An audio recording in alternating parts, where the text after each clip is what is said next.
So this is a pretty cool change.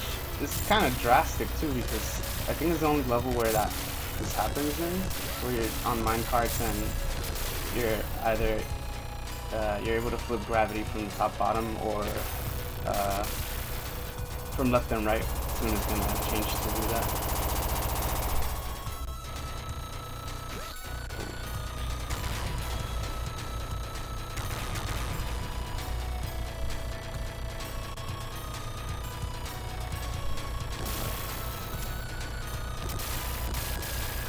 Cool, like gravity thing that happens too. It's like sometimes okay, I'm not explaining it right. You're able to jump and then jump again to switch to the other side, but sometimes I just like to wait until I'm about to hit this spot so that I can flip the gravity again.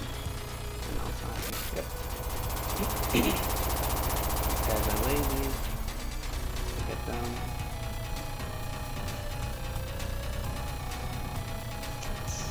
Might be one of my favorite tracks from the game too.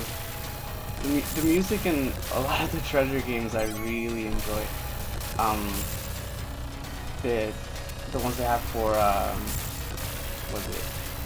And I've heard a little bit from Guardian Heroes, which I've unfortunately never been able to play. Never had the what was it, the Sega Saturn? That's like one of the titles that I've always wanted to own. Yes! Okay, so this is the combination that I was talking about before, where you get the green and the blue, and it does that. The blue is pretty much, I guess, kind of like the like orange ball thing that shoots straight in the direction you're shooting.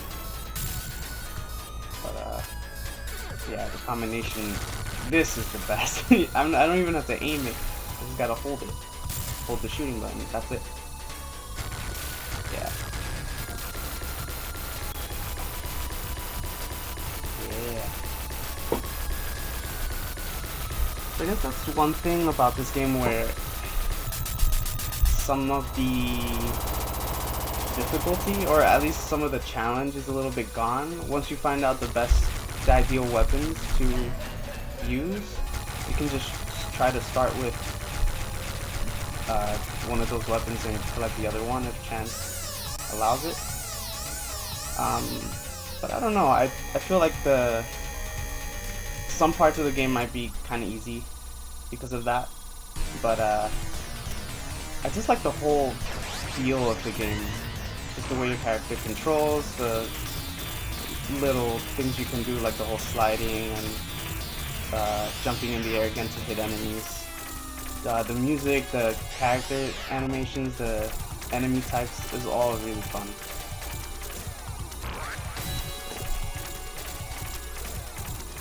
So this guy, really just trying to avoid. Oh yeah, and he has like 6 or 7, I don't know, 5 to 7 different forms. Oh. No.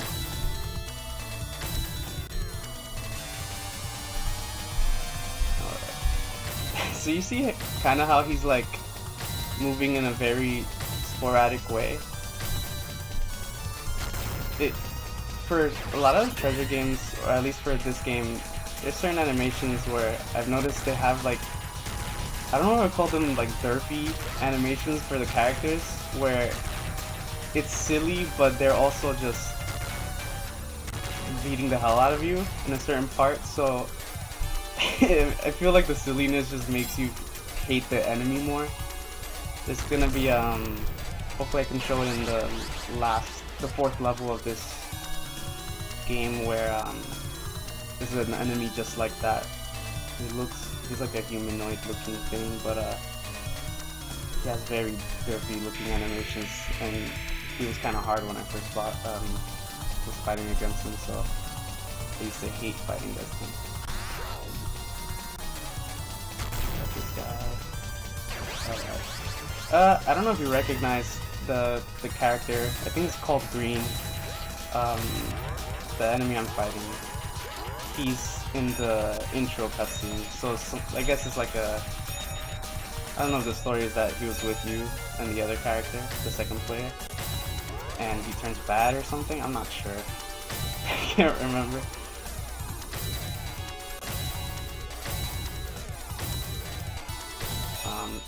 Yeah, so pretty much all the characters have, their names are just colors.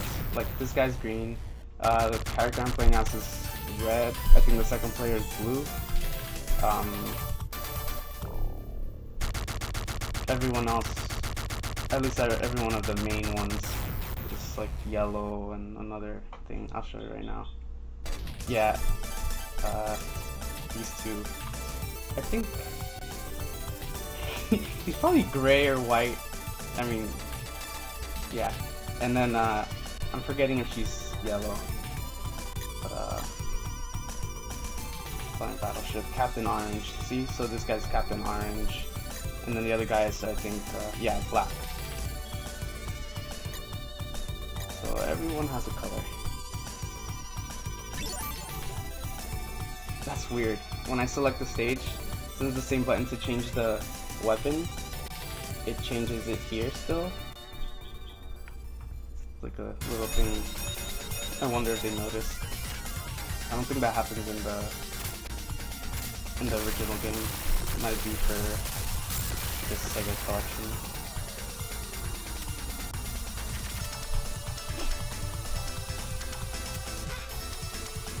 Alright. So yeah, so you see how like the first level feels like an introduction to how the game's gonna be, but then the second one, the gimmick for that level is the whole minecart thing, so it kind of changes how you play. The third one is back to how you'll play the rest of the game, mostly, but now it has this cool like setting thing where, you know, based on the area you're just going up, you're scrolling up now. Until I get to the airship, then it's gonna start scrolling from left to right again. So there's no enemies because I'm just holding the shoot button. I guess I should show what happens when you, yeah, you don't really like die and then you gotta use a 1-up when you fall off or something. You just come back up and you lose a bit of health.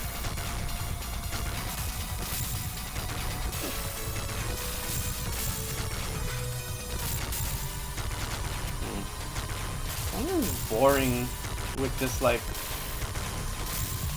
this weapon following the enemies and me not really doing anything.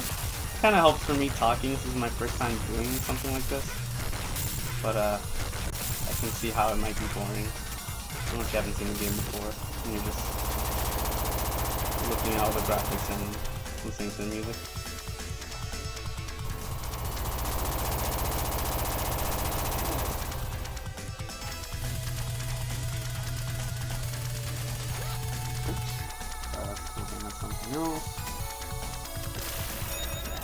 So those are like the mini bosses, like the other ones in the other stages. Yeah, I might have mentioned it before, but it might have been when the audio was not good. The enemies just keep spawning if you stay in one spot, so like they'll just keep coming if I stay here. Really, the point is to progress and just get them out of the way. So they're kind of like, what's it called? I guess like filler enemies. They're just ones that you have to kind of, on your way, hit if they're in your way. Yeah. I wanted to show you guys something. You can also grab them. Oops, and they grab you.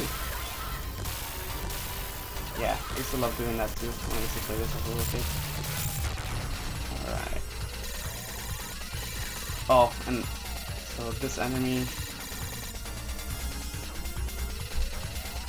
yeah, so it's like three guys on a machine there. Let me see. I think he's a bit hard to avoid because that hurts you, right, when it stomps on you, and you don't want to be right under them, because then they shoot. But one thing I was able to, yep, that. This pretty much solves that problem. I don't think there's anything that can take you down if you're here. It has to be intentional because because of this platform being here. Yeah. Oh, you're also able to jump off the walls. Yeah, that's a cool little thing too.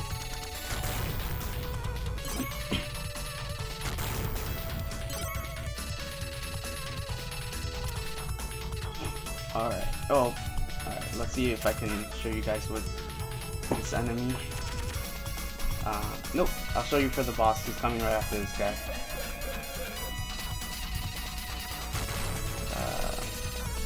It's like a little thing that's kind of cool. Just it's not too intrusive. It kind of introduces the enemy before he comes by, before they appear.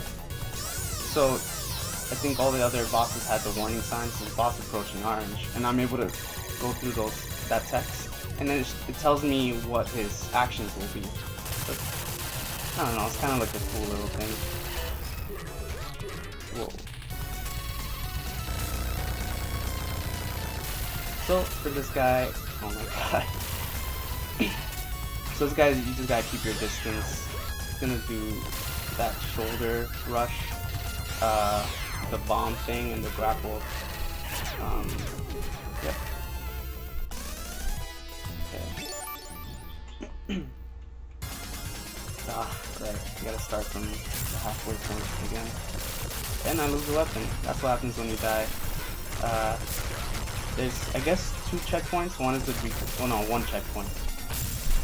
Because if you die in the first half of the game, you start from the level. You start from the beginning of the level again. But then if you reach the checkpoint, which you won't really know it's a checkpoint, then you'll start from there, and that's it. You see how short the levels are. I only really need 1 checkpoint.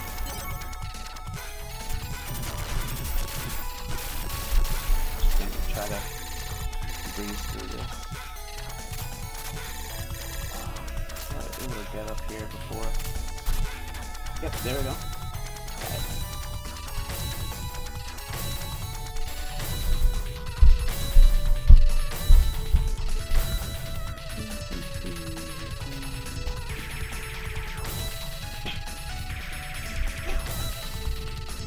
Yeah, kind of easy. I don't know.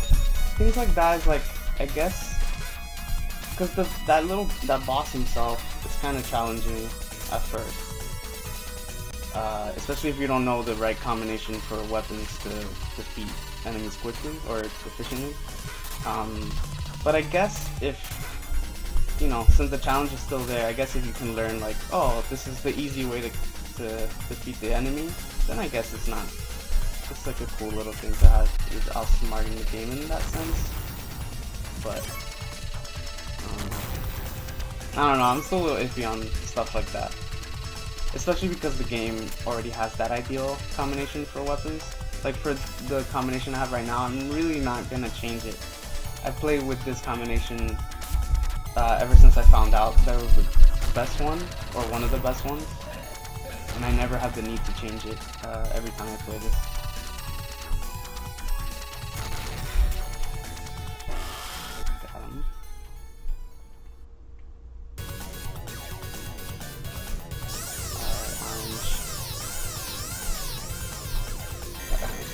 That.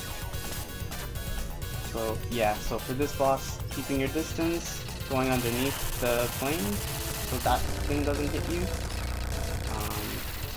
When he goes right above you, try to get up and move again, or you can just do that. But you can't shoot and move when you're hanging by something. So those, like, yeah, blue bomb things are gonna hurt me, and he's right above me.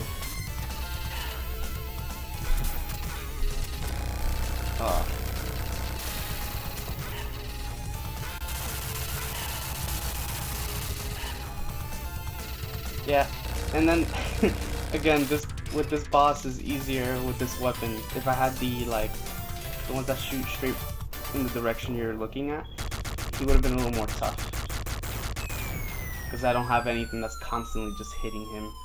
It'll be that I have to actually aim at him while I'm trying to maneuver around his own attacks.